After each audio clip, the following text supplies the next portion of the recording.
আশা কর্মীদের স্বাস্থ্য ভবন অভিযান এবং গন্ডগোলের আশঙ্কায় স্বাস্থ্য ভবনের সামনে লোহার প্রাচীর দেওয়া হয়েছে। একাধিক দাবি রয়েছে আশা কর্মীদের, সেখানে বকেয়া ভাতা, মাতৃত্বকালীন ছুটি সহ একাধিক দাবি, এবং সেই দাবিকে সামনে রেখেই তাদের এই অভিযান। বিভিন্ন জেলায় আশা কর্মীদের আটকে দেওয়ার অভিযোগও আসতে শুরু করেছে ইতিমধ্যেই।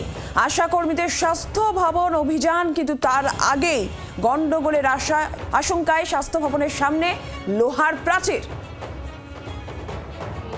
আমাদের 6 তারিখে বলেছিল এখানে আসতে, তো আমরা আজকে যাচ্ছিলাম। তো প্রথমে আমাদেরকে জংশনে আটকে দেওয়া হলো। জংশন থেকে আমাদেরকে যখন ট্রেন ছেড়ে দিল, তারপর আমাদেরকে ছাড়া হলো। আর এর মধ্যে জেলায় জেলায় আশা কর্মীদের আটকে দেওয়ার অভিযোগ আসছে। উত্তর দিনাজপুরের ছবি আপনারা দেখতে পাচ্ছেন। এই মুহূর্তে স্বাস্থ্য ভবনের ছবিটা ঠিক কি, সেখানের কি অবস্থা আমরা জানবো। সরাসরি সৌমেন ভট্টাচার্য প্রতিনিধি রয়েছেন আমাদের সঙ্গে এই মুহূর্তে। সৌমেন, স্বাস্থ্য ভবনে আজকে আশা কর্মীদের স্বাস্থ্য ভবন অভিযান, স্বাস্থ্য ভবনে তুমি রয়েছো, সেখানের কি অবস্থা, কি ছবি দেখতে পাচ্ছ?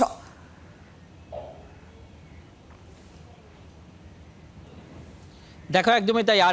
আর কয়েক ঘন্টা পরেই কিন্তু স্বাস্থ্য ভবন অভিযান এবং এই আশাকর্মীদের অভিযান নিয়ে কিন্তু এর আগেও সরগরম হয়েছিল স্বাস্থ্য ভবনের সামনে, এবং সেই শিক্ষা নিয়েই আজকে কিন্তু সকাল থেকে আমরা যে ছবি দেখাবো, যে বিভিন্ন জায়গায় যে স্বাস্থ্য ভবনের সামনে যে রাস্তা রয়েছে, সেই রাস্তায় প্রায় 8 ফুট সমান কিন্তু গার্ডরেল রীতিমতো কিন্তু পার্মানেন্টভাবে কিন্তু রাস্তার সাথে সেট করে দেওয়া হয়েছে। এবং যে ছবি দেখাবো, যে বিধাননগর পুলিশ কমিশনারেটের পক্ষ থেকে তারা কিন্তু এই মুহূর্তে কিন্তু সেই সতর্কতা অবলম্বন করছে, এবং যাতে কোনোভাবেই যেন এই আন্দোলনের আঁচ যাতে স্বাস্থ্য ভবন অবধি না যায়, এবং কোনোভাবেই এই আন্দোলন যখন হবে তাতে কোনো রকম বিশৃঙ্খলা না ঘটে, তার জন্য কিন্তু সতর্কতাভাবে কিন্তু এই পদক্ষেপ নেওয়া হয়েছে। এবং যে ছবি দেখাবো, যে বিভিন্ন জায়গায় গার্ডরেলগুলোকে আমরা সাম্প্রতিক সময় বিভিন্ন আন্দোলনের সময় যে গার্ডরেল দেখেছি, বড় বড় গার্ডরেল, এবং সেগুলোকে রাস্তার সাথে আটকে রেখে যাতে কোনোভাবেই সেই গার্ডরেলের পাঁচিল যাতে কোনোভাবেই কিন্তু পার করে কোনো আন্দোলনকারী ভেতরে না আসতে পারে।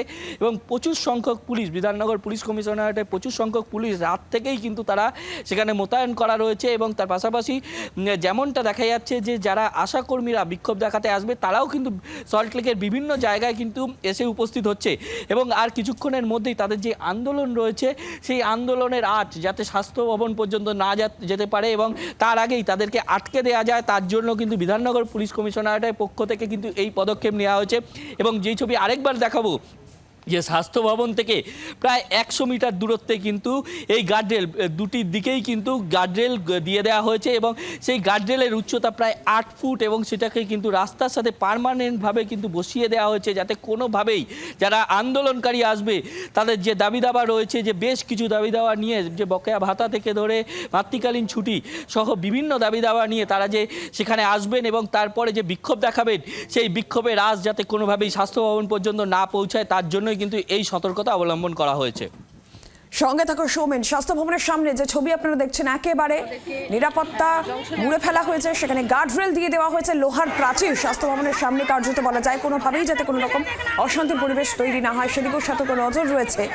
তবে আশা কর্মীরা তারাও নিজেদের দাবিতে অনড়, তাদের এই হকের লড়াই তারা চালাবেন, এমনটাই বক্তব্য তাদের।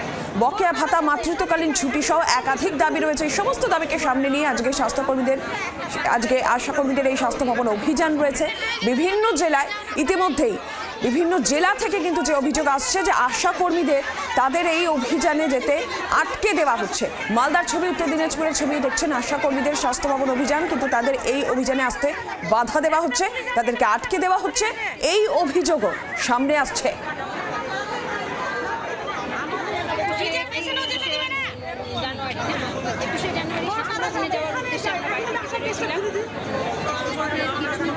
জেলায় জেলায় আশা কর্মীদের বাধা দেওয়ার অভিযোগ, তাদেরকে আটকে দেওয়া হচ্ছে, কিন্তু তারা তাদের লড়াই চালিয়ে যাবেন, তাদের দাবি দেওয়া আদায়ে তাদের লড়াই চলবে, এই হুঙ্কার আশা কর্মীদের।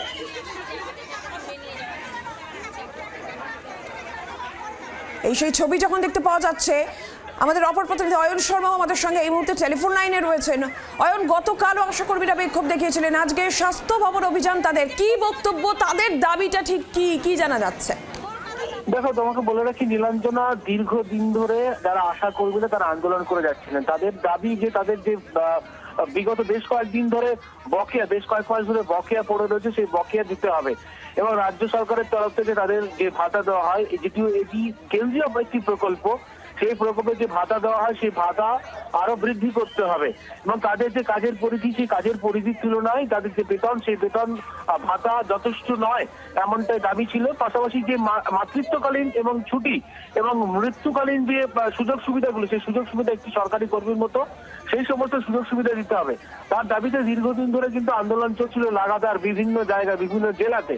সেই জায়গায় দাঁড়িয়ে এর আগে যে আন্দোলন হয়েছিল স্বাস্থ্য ভবনে সেখান থেকে দাঁড়িয়ে স্বাস্থ্য সচিব বলেছিলেন যে 21 তারিখ দেখা করবেন, সেই মতো কিন্তু আজকে আন্দোলনের অভিমুখ স্বাস্থ্য ভবনের দিকে।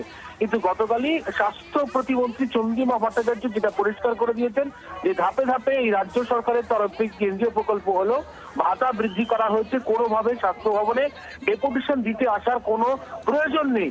রাজ্যের মুখ্যমন্ত্রী মমতা বন্দ্যোপাধ্যায় তথা স্বাস্থ্যমন্ত্রী তিনি গোটা বিষয়টা দেখছেন এবং সেক্ষেত্রে দাঁড়িয়ে গতকাল থেকে একটি কিন্তু মনোভাব বোঝা গিয়েছিল যে স্বাস্থ্য ভবনের ধার কাজ পর্যন্ত ঘেঁচতে দেওয়া হবে না আশা কর্মীদের। সেটা কিন্তু গতকাল সন্ধ্যা থেকে একেবারে সাংবাদিক বৈঠকের পর থেকে কিন্তু পরিষ্কার করে বোঝা গিয়েছিল এবং যে ছবিটা গতকাল রাত থেকে দেখা গেল যে স্বাস্থ্য ভবনের দুটো অংশ সেক্টর 5 থেকে যে অংশটি স্বাস্থ্য ভবনে প্রবেশ করছে, অন্য একটি অংশ অর্থাৎ একেবারে চিংড়িঘাটা থেকে যেদিকে আসছে ওই দিকের অংশ, এই দুটি অংশ কিন্তু রীতিমতো গার্ডরেল দিয়ে ব্যারিকেড দিয়ে একটা দুর্গের মতো চেহারা একদমই তাই। তৈরি করা অয়ন, তোমাকে আপাতত ধন্যবাদ। স্বাস্থ্য ভবন গতকাল রাত থেকে কিন্তু স্বাস্থ্য ভবন কার্যত দুর্গে পরিণত হয়েছে। কোনোভাবেই যাতে আশা কর্মীরা স্বাস্থ্য ভবন পর্যন্ত পৌঁছতে না পারেন তার ব্যবস্থা কিন্তু করা হচ্ছে। আর এর মধ্যেই যেমনটা আপনাদের ছবিও দেখাচ্ছি, মালদা হোক উত্তর দিনাজপুর হোক জেলায় জেলায় আশা কর্মীদের আটকে দেওয়ার অভিযোগও সামনে আসছে। মালদার পরিস্থিতি জানবো, রণজয় সিংহ রয়েছে টেলিফোন লাইনের প্রতিনিধি। রণজয়, গতকাল রাত থেকে কিন্তু মালদার রেল স্টেশনের যে সকল আশা কর্মীরা আছে উপস্থিত হয়েছেন মূলত গৌড় এক্সপ্রেসের চেপে আজ কলকাতার উদ্দেশ্যে রওনা হয়েছেন, সেই সকল আশা কর্মীদের বাধা দেওয়া হয়, তাদের ট্রেনে উঠতে বাধা দেওয়া হয়।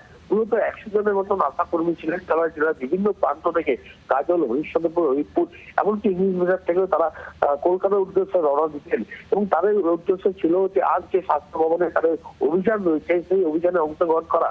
কিন্তু গতকাল সন্ধ্যা থেকে দেখা গেল মালদা টাউন স্টেশনে এই সকল আশা কর্মীদের আটকে দেওয়া হয়, তাদের বাধার সৃষ্টি করা হয়। মূলত তাদেরকে জিআরটি যে অফিস রয়েছে সেখানে বসিয়ে রাখা হয় এবং গৌড় এক্সপ্রেসের টিকিট থাকা সত্ত্বেও তাদের সেখানে উঠতে দেওয়া হয়নি, ফলে তাদেরকে বাধার সৃষ্টি করা হয় এবং তারপরে যখন গৌড় এক্সপ্রেস ছেড়ে চলে যায় তখনই আশা কর্মীরা কিন্তু বিক্ষোভ দেখানো শুরু করে। মূলত পুলিশের সক্রিয়তাকে তারা প্রতিবাদ জানানো শুরু করে, তারা অভিযোগ করে যে পুলিশ তাদেরকে এই বিক্ষোভ সমাবেশ সেই বিক্ষোভ সমাবেশ আজ কলকাতায় হওয়ার কথা ছিল, স্বাস্থ্য ভবনে হওয়ার কথা ছিল, সেই বিক্ষোভ সমাবেশে যেতে দিলেন না, তাদের বাধা সৃষ্টি করলেন এবং তারা সেই আন্দোলনকে যোগদান করতে পারলেন না। ফলে পুরো বিষয়টি পুলিশের উপর অভিযোগ তুলে তারা বিক্ষোভ দেখানো শুরু করেন মালদা টাউন স্টেশনে। নিরঞ্জনা, রণজয় ধন্যবাদ। আমরা উত্তর দিনাজপুরের ছবিটাও জানি, ভবানন্দ সিংহ রয়েছেন আমাদের সঙ্গে, আমাদের প্রতিনিধি টেলিফোন লাইনে। ভবানন্দ, উত্তর দিনাজপুরের কি ছবি? দেখো, একদম অবাক করা ঘটনা। যারা আশাকর্মীরা আছেন, যাদের আশাকর্মীদের সংগঠনের যারা নেতৃত্ব, তাদের বাড়িতে সন্ধ্যাবেলাতেই বাড়ির পুলিশ পৌঁছে যায় এবং সেখানে কোনো কথা নেই, কোনো গল্প নেই, কিছু নেই, শুধু সেই আশাকর্মী বাড়ি থেকে বেরোতে পারবে না এরকম একটা অবস্থা করে পুলিশ দাঁড়িয়ে থাকে এবং সেখানে নেতৃত্ব দেয় রাজস্থান আইসি নিজে স্বয়ং। এবং তারপরে যেমনটা দেখা যায়, যখন রাধিকাপুর এক্সপ্রেস একমাত্র কলকাতায় যাওয়ার যে রাত্রিবেলা ট্রেন রায়গঞ্জ থেকে, সে রাধিকাপুর এক্সপ্রেস যখন রায়গঞ্জ স্টেশনে আসে তখন কিন্তু সেখানে রীতিমতো পুলিশের ফোর্স, পুলিশের লোকজন নিয়ে গিয়ে প্রচুর পরিমাণে পুলিশ গিয়ে কিন্তু আশা কর্মীদের ট্রেনে উঠতে দেওয়া হয় না, রীতিমতো ধস্তাধস্তি, রীতিমতো তাণ্ডব চলে স্টেশন চত্বরে। অবশেষে ট্রেন ছেড়ে দেওয়ার পর পুলিশ কিন্তু স্বস্তির নিঃশ্বাস ফেলে চলে যায়, এমনটা একদম পরিষ্কার দৃশ্য দেখা যায়। অর্থাৎ সাধারণ মানুষ যেটা আশা কর্মীরা দাবি করছে যে তারা যদি টিকিট কেটে কলকাতায় কোনো চিকিৎসার জন্য গিয়ে থাকে, তারা তো কোনো ঝান্ডা লাগিয়ে যাচ্ছিলেন না, তারা যদি চিকিৎসার জন্য যান বা অন্য কোনো কাজে যান সেক্ষেত্রে পুলিশ আটকাবে। এবং রেল স্টেশনের মধ্যে কি করে পুলিশ ঢুকে আটকানো, যেখানে আরপিএফ আছে, জিআরপি আছে, সেখানে রাজস্থানে পুলিশ আটকানো, এই প্রশ্ন ধরে তারা কিন্তু রীতিমতো ট্রেন চলে যাওয়ার পরে বিক্ষোভ দেখান, দীর্ঘ সময় বিক্ষোভ দেখান। তারা টিকিটের পয়সা ফেরত চান কিন্তু টিকিটের পয়সাও তারা ফেরত পান না। এই পরিস্থিতি কিন্তু দেখা যায় এবং আশা কর্মীরা যেভাবে করে আন্দোলনে যাওয়ার জন্য তাদের নিজস্ব দাবি, তারা বলছিলেন 5,000 কিছু সামান্য টাকা তারা বেতন পান, এই বেতন তাদের হয় না, তাদের বেতন বৃদ্ধির দাবির জন্যই তারা স্বাস্থ্য ভবনে যাচ্ছিলেন। এখানে কেন পুলিশ আটকালো তারা এটা বুঝে উঠতে পারছেন না, কেন গণতান্ত্রিক পদ্ধতিতে একটা আন্দোলন বা একটা দাবিকে রাখতে মানুষ পারে না, এই বিভিন্ন প্রশ্ন কিন্তু আশা কর্মীরা রেখেছেন। নীলাঞ্জনা, ধন্যবাদ ভবানন্দ, ধন্যবাদ। জেলায় জেলায় আশাকর্মীদের আটকে দেওয়ার অভিযোগ, সেই ছবি যেরকম সামনে আসছে, অন্যদিকে স্বাস্থ্য ভবনের সামনে সেখানে কিন্তু কার্যত স্বাস্থ্য ভবন দুর্গে পরিণত হয়েছে। ব্যারিকেড দিয়ে ঘিরে রাখা হয়েছে, ত্রিস্তরীয় ব্যারিকেড ব্যবস্থা, ত্রিস্তরীয় ব্যারিকেড, এবং স্বাস্থ্য ভবনের অনেক আগে থেকেই কিন্তু ব্যারিকেড দিয়ে দেওয়া হয়েছে, কোনোভাবেই আশাকর্মীরা যাতে স্বাস্থ্য ভবন অবধি পৌঁছতে না পারেন, কোনো রকমভাবেই কোনো অশান্তির পরিবেশ তৈরি না হয়, তার জন্য সতর্ক নজর প্রশাসনের রয়েছে।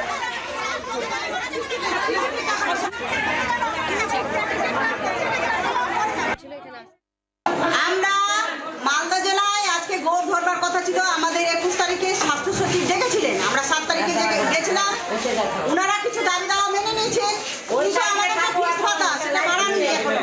সেই জন্য 21 তারিখে আমাদের স্বাস্থ্য সচিব দেখা করবেন বলেছেন, সেই আশ্বাস বাণীতে আমরা আজকে ট্রেন ধরবো বলে গৌড়ে আমরা 40-50 জন আমরা এখানে লাইন দিয়েছিলাম, হ্যাঁ, সেই 40-50 জন আশাকে জোরপূর্বক পুলিশ আটকে দেয়, এবং যাদের রিজার্ভেশন আছে, রিজার্ভেশন করেছেন কিছু আশা, তাদেরকেও আটকে দেওয়া হয়েছে। বাংলার আওয়াজ, বাঙালির আবেগ, জি 24 ঘন্টা।